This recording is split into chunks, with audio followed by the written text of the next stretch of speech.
There is news tonight on this nation's growing weight problem, a problem that is actually getting worse than first thought because of how we measure it, especially when it comes to women. Our report tonight from our chief medical editor, Dr. Nancy Snyderman.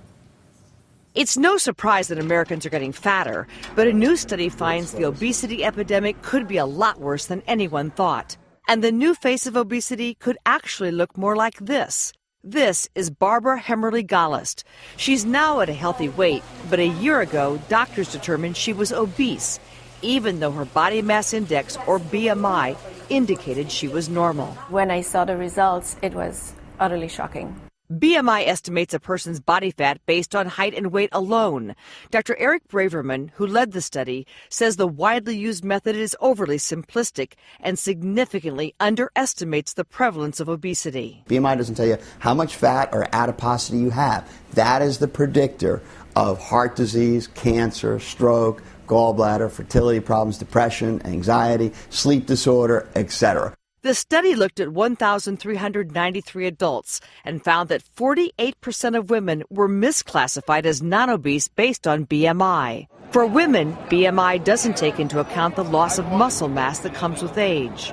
Dr. Braverman says a commonly used test to check for bone density, called a DEXA scan, is more accurate because it measures bone, muscle, and fat.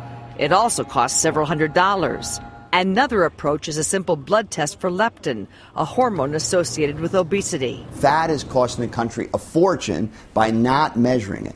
A $1 blood test and doing our bone density scans with body fat scans at the same time is going to pay off enormously. Barbara Gallist now says she's a new person and has the proof inside and out. The fact that the BMI was introduced as a measure of obesity almost 200 years ago just adds fuel to the fire that is really outdated. And truth be told, the same way that Americans got used to measuring LDL and HDL as parts of our cholesterol tests, well, perhaps it's time to get ready for things like DEXA scans, leptin blood tests, and really tackle this whole issue of obesity in a more sophisticated way, Brian, and head on. Bit of a rule change in the middle of the game. Oh, this is a shocking one today. All right, Nancy, thank you as always.